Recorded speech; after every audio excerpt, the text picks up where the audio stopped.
Judd Burdon here with Asphalt Kingdom. We're right here at Pave X, right here in Chattanooga, Tennessee, and it is 2025. And we're right here at the Gingway booth with Mr. Tim, who is the owner of the business. And I'm super excited to be here, man. Thank you so much for the time. Judd, thanks for stopping by. Yeah, pleasure. Pleasure. Well, we're standing here at the booth, and there are all kinds of great pieces of equipment that are in here that are really well built and quality, manufactured in the United States, of course.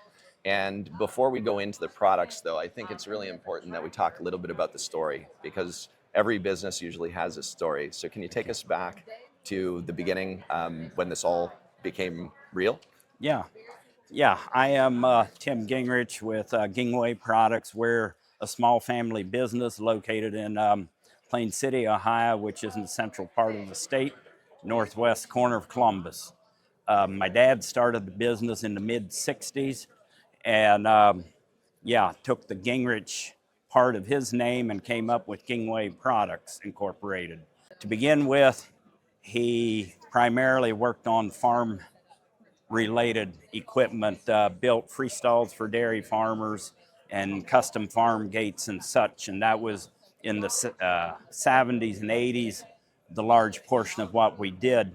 But as through word of mouth and some national advertising, we just reached out into different areas.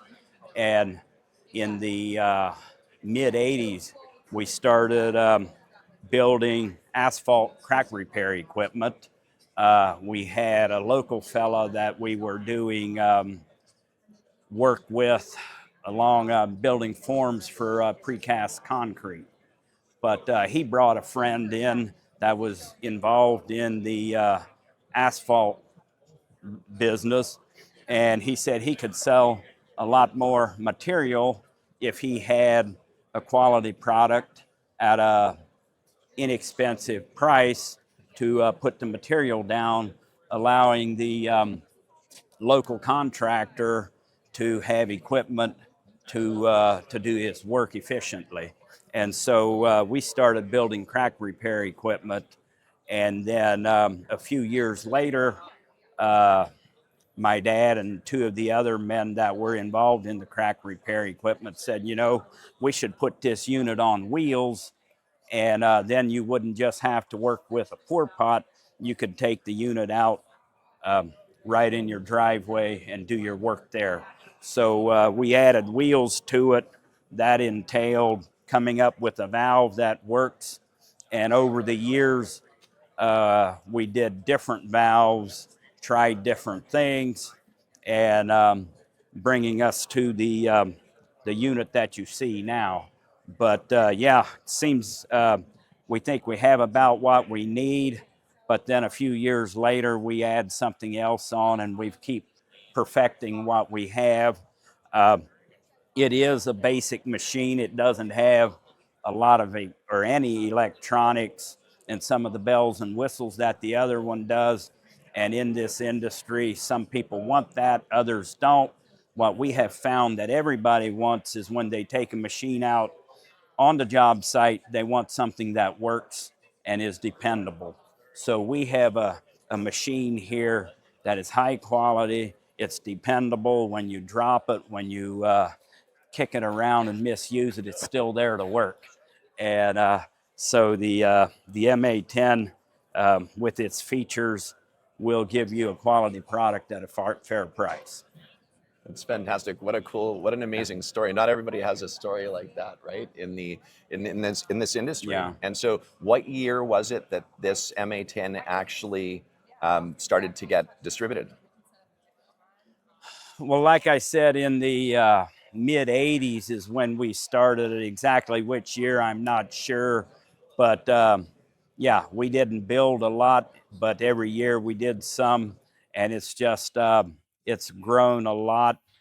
But it was probably in the early 2000s where it picked up, and in 2010 we made a few more changes, and it's just been growing ever since that.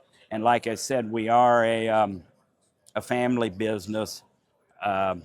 We've got third generation people working there, people that put attention to detail, and yeah, so we've got that's our story. I love it, man. Yeah. I love it. And from a quality standpoint, because you've spoken about the quality and like 3 generations being with the business, so I'm assuming you know every every angle, every corner, and every weld on these machines, right? Yeah. So what quality do you like? Is there a quality checklist that you go through before these units are actually put out?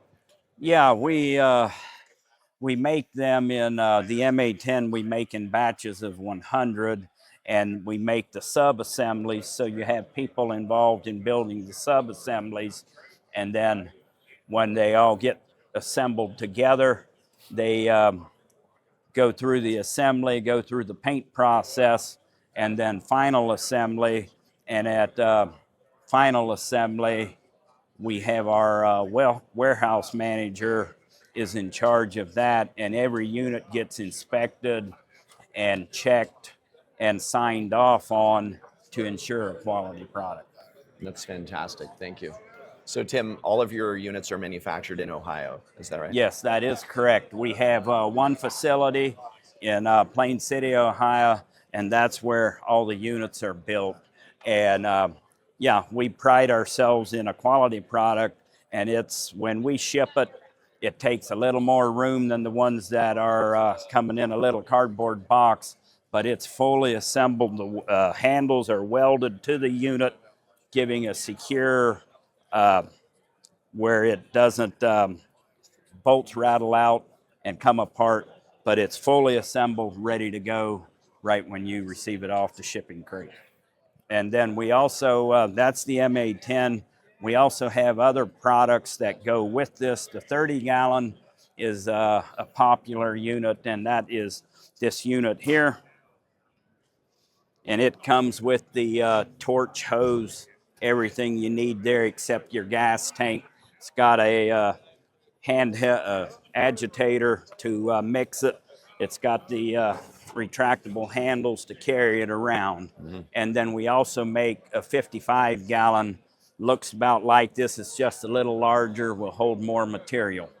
And then if for the small job, somebody just has a little something they want to fire up, the 10-gallon unit is the same box as the MA10, but it doesn't have the wheels and the valve, the handles here.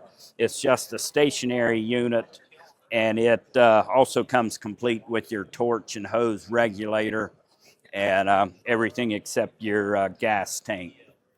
We also have the 2-gallon pour pot. You can, it's got a catch here to hold the valve open for storage. And yeah, just These pour pots are fantastic to operate off of your 10-gallon or your 30-gallon. The 30-gallon or the gets used a lot with the 10-gallon mini melter. That's great. Well, Tim, this is fantastic. And in order to actually get your units going, it's 3 easy steps. It's literally light, melt, and go.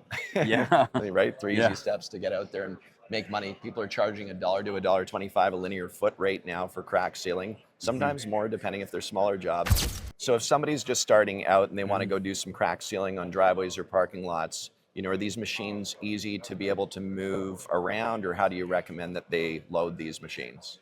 Yeah, they're all easy to move around. Most people will fix up a trailer, and they will, the ones that they take out to their job site, they will bolt and secure in place on a trailer. But whether you're working on a trailer or a pickup truck, they got handles to make loading and unloading easy. And it's easy to maneuver them around to your application, what works good for your setup. Got it. And then for someone that's just starting out as well, how long does it take to get used to actually applying crack sealer with one of these MA10s? Well, what I found out in the crack sealing industry, it's very basic and simple, but it seems like everybody has their own little unique way, what works good for them. And so what works well for you, somebody else will do just a little bit different, but it's all as easy as putting your material in, lighting it up, and putting it, firing up the machine, and in a few minutes you'll have the material melting, and you'll be applying. Awesome, fantastic. And then for proper crack sealing, do you have any tips on making sure that you end up with a successful outcome on a crack sealing job? One of the tips is, there's a lot of different cracks out there, and on your smaller cracks, you'll make a one pass and it will be all it needs. But on your bigger cracks, you will find as the material cools down and settles in place, it does drop down to the bottom of the crack, and you will want to come back and apply the second coat to it, and that will give you a long-lasting fix to the crack that you have there. Absolutely. And another question for you, Tim. These machines, when we say light, melt, go, when we go to light it and we're heating up the material inside of any of these kettles, what is important to moderate as you're going through the heating process and melting down that crack sealer? Because I know a lot of guys get stuck in not knowing exactly what temperature to have it in. We might say 350 or whatever it is, but like it can get dangerous at certain points. Can we talk a little bit about what you really need to do to moderate the meltdown?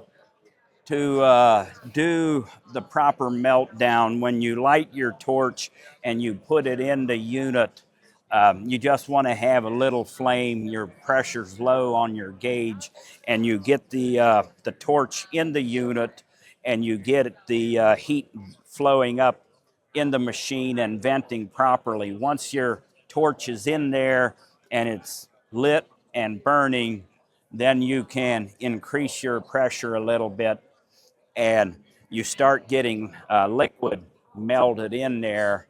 And then as the material is melting, then you can increase your flow of gas and your torch, and you'll heat it up. And once you get it up to 350 or so, 350 degrees, you'll want to monitor your heat there, because you like to get it up to 400 degrees and not go over that. If you overheat it, usually that's around 450 degrees or so, you will start crystallizing and cooking the material, and then you'll have product that you can't use. So you try to get it up to 400 degrees and maintain that.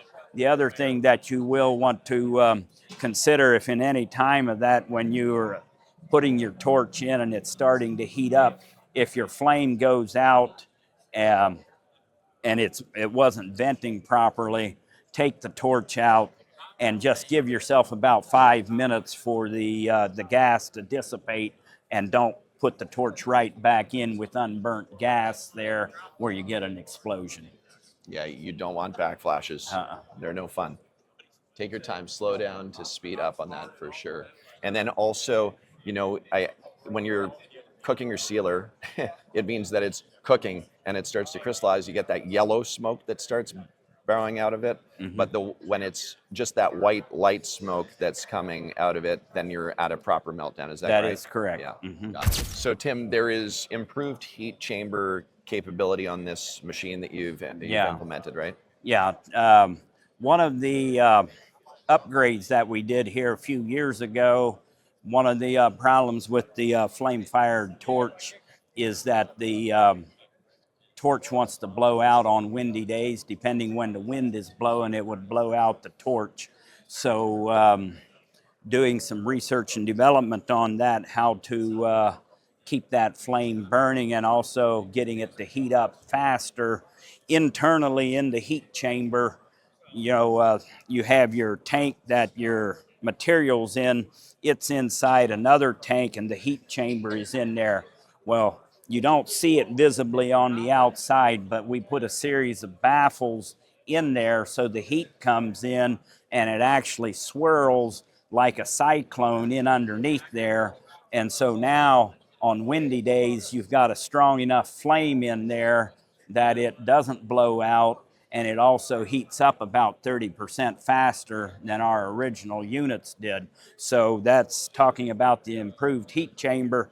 People look at this and say, well, this unit's the same as everybody else's. Well, take yours apart and see it might not be, because we've got an improved heat chamber, heats up faster, doesn't blow out, and it's a big win situation for everybody. That's such an important piece of information, right? What you see on the outside, you may not know what's in the inside. So that's really great information. Thank you, And then Tim. another thing, when you're using the thing, you know, at the end of the day, your job's going to be completed, and people ask, so what do we do with the machine? Do we have to scrape everything down? Does it need to be empty?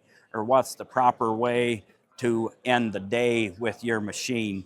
We say, well, it's no, don't scrape it down, don't empty it out. It's better to have a little material in there than no material, but also don't fill it completely full just at the end of the day. What we like to see is it should be half full would be max, but about 1/4 to 1/3 full of material in there is the best way to end the day.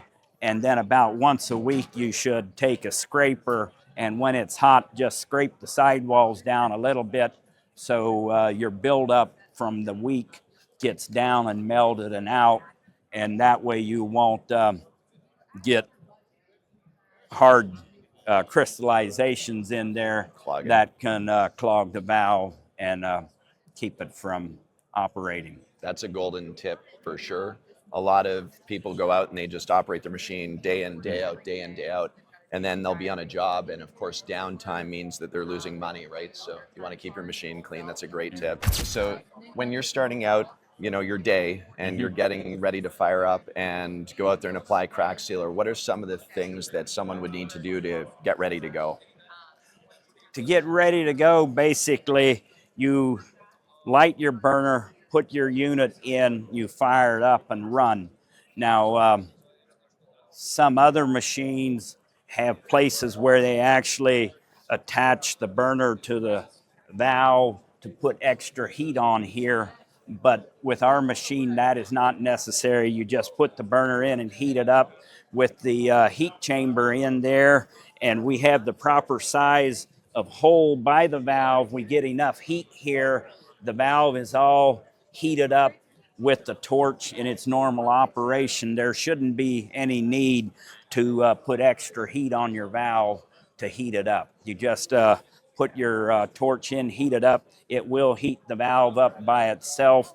By the time that this heats up to operate freely, then you will have liquid inside where you're ready to go. Literally heat, melt, go.